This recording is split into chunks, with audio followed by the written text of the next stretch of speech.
Hello traders, welcome back to my channel.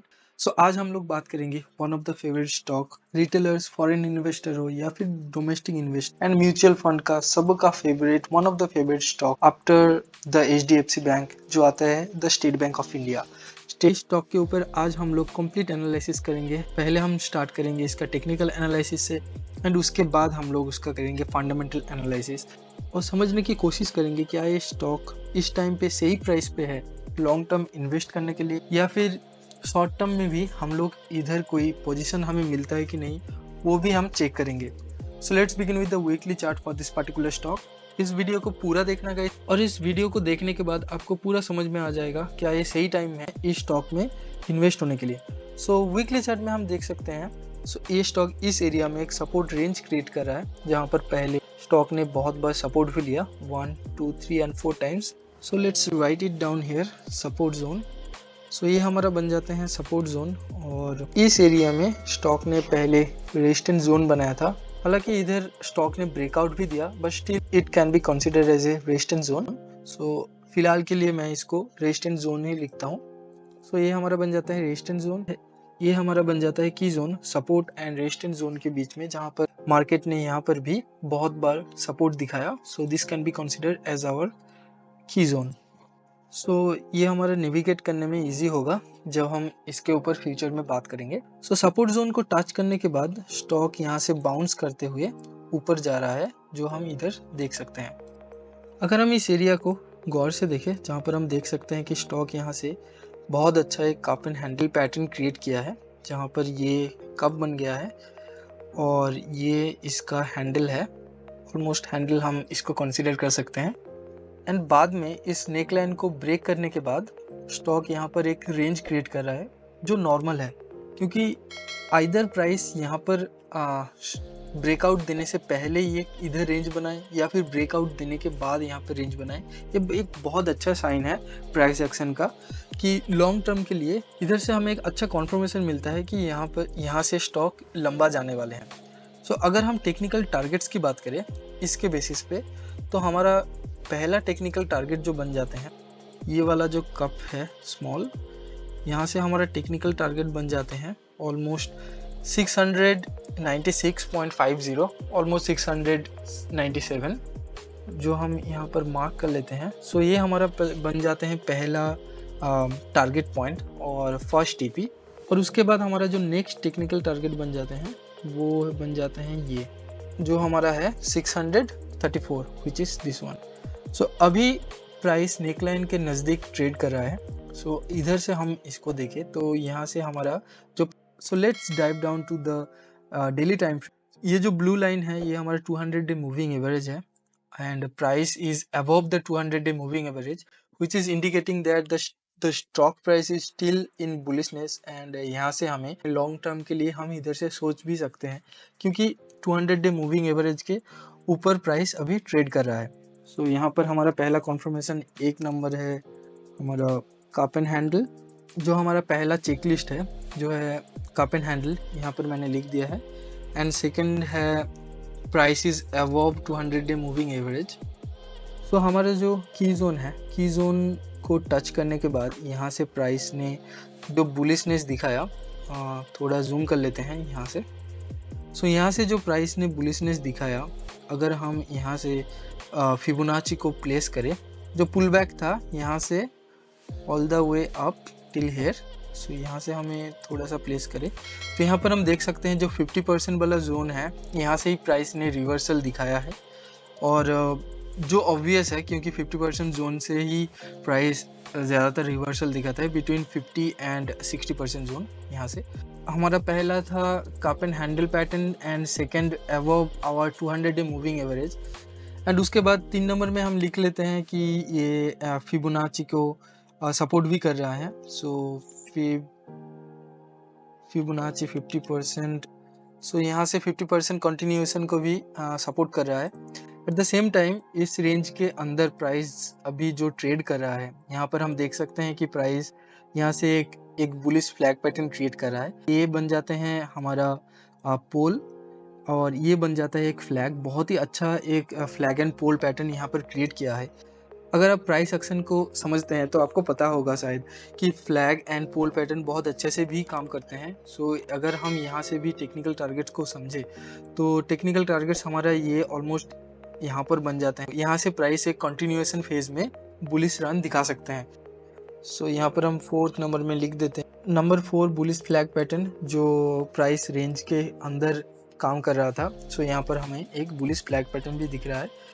सो यहाँ पर technical analysis के ऊपर बेस करके हमें 4 ऐसे कॉन्फर्मेशन मिले हैं जो बहुत स्ट्रॉन्ग इधर सपोर्ट करता है कि SBI का जो स्टॉक है इन फ्यूचर यहाँ से ऊपर जा सकते हैं। सो इस रेंज के अंदर प्राइस ने कंटिन्यूएशन लेने के बाद जो हमारा नेक लाइन था इसको प्राइस ने ब्रेक किया और ब्रेकआउट देने के बाद प्राइस यहाँ से बहुत अच्छा एक पुल बैक लिया, एक रेंज क्रिएट किया और बायर्स को अट्रैक्ट किया इस एरिया में।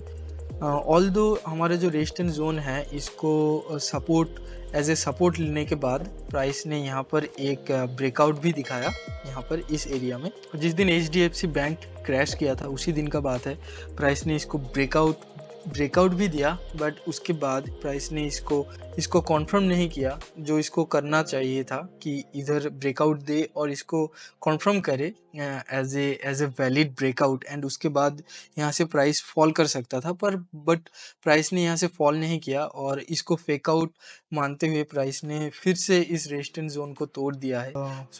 फंडामेंटल एनालिसिस करने के लिए हम लोग skinner.com में आ गए हैं।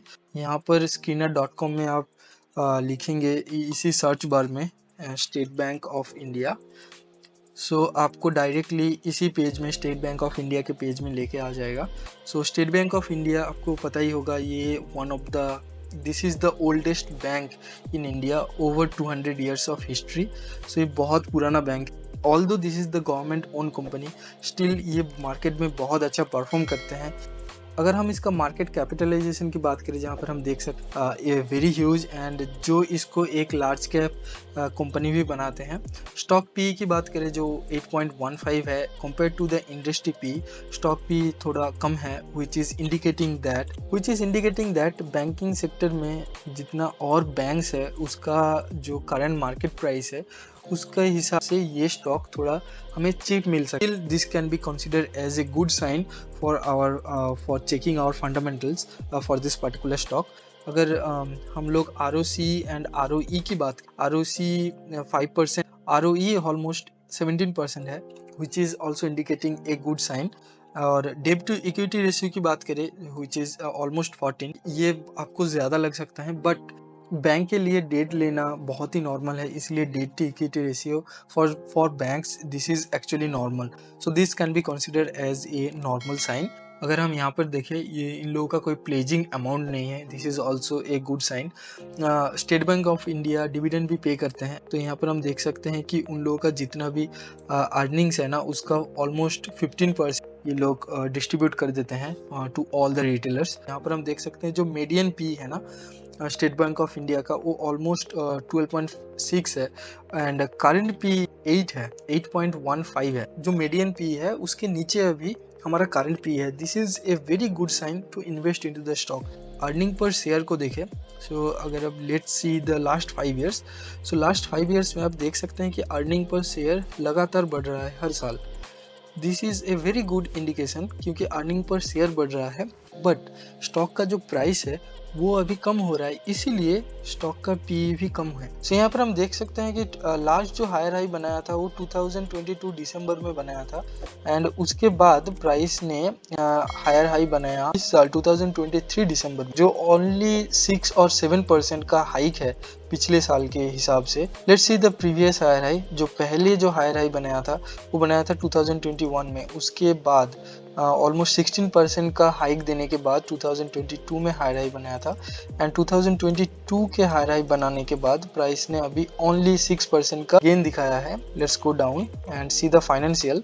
यहाँ पर हम देख सकते हैं कि हर साल लगातार उन लोगों का रेवेन्यू बढ़ रहा है। अगर अब लास्ट 12 मंथ्स की बात करें, लास्ट 4 क्वार्टर्स की बात करें, जहाँ पर भी हम देख सकते हैं कि all time high revenue company ने जनरेट किया है। This is a very good sign. मार्च 2020 छोड़ के मार्च 2020 2021 से लेके अब तक कंपनी का जो प्रॉफिट बिफोर टैक्स है वो लगातार बढ़ता हुआ नजर आ रहा है, राइट। जो नेट प्रॉफिट है वो भी हमें पिछले साल से हर साल ज्यादा ही नजर आ रहा है। एंड यहाँ पर हम देख सकते हैं कि रिजर्व भी कंपनी का बहुत अच्छा, लोगों ने अपना रिजर्व भी बढ़ा रहे हैं। हर साल कंपनी का फिक्स्ड एसेट एक्सपोनेंशियली बढ़ रहा है। This is a very good indication.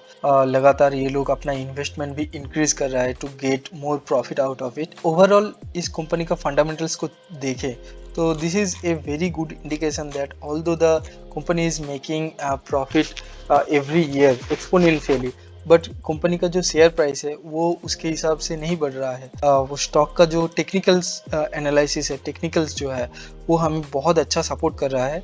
And जो फंडामेंटल्स है वो उसको वैलिड कर रहा है और ज़्यादा कि ये स्टॉक इस टाइम पे बहुत अच्छा एक प्राइस पॉइंट में है, जहाँ से हमें एक बहुत लॉन्ग टर्म के लिए यहाँ से हमें एक बहुत अच्छा रिटर्न हमें जनरेट कर सकते हैं। So I am just waiting for the earning declaration, earnings and revenue जो 4 दिन के बाद आने वाले हैं।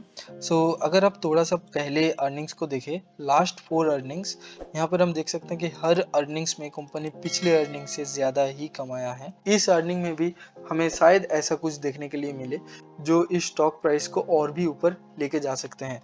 तो मैं करता हूँ स्विंग ट्रेडिंग, सो मैं यहाँ से लूँगा एंट्री। मैंने ऑलरेडी थोड़ा सा एंट्री ले लिया है। I am just waiting to break this trail line जो मुझे एक और ज़्यादा कॉन्फर्मेशन देगा। सो मेरा स्टॉप लॉस है just below the previous lower low area और the pull back area.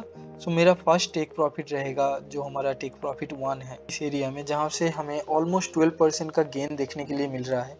And उसके बाद मेरा जो सेकेंड टारगेट होगा वो होगा इस एरिया में, जहाँ पर मैं मेरा स्टॉप लॉस को ट्रेल करता हुआ ऊपर लेके जाऊंगा जहाँ तक ये प्राइस ऊपर जाए। So this is my understanding for this particular stock. अगर आपका कोई दूसरा ओपिनियन है you can comment down below, I will be happy to listen to your opinions. अगर आपको ये वीडियो अच्छा लगा to share and like and do not forget to subscribe to my channel. So this is a normal advice for all the traders out there कि आप अपना जो Capitals है उसका ओनली 3 to 5% ही लगाए एक स्टॉक में, जो आपका स्टॉक को डाइवर्सिफाई करने में हेल्प करेगा और आपका जो रिस्क है वो मिनिमाइज करते हैं। रिस्क मैनेजमेंट बहुत इंपॉर्टेंट होते हैं ट्रेडिंग में। Thank you for watching this guys, I will see in the next video. Trading carries risks, and caution is advised before making any financial decisions.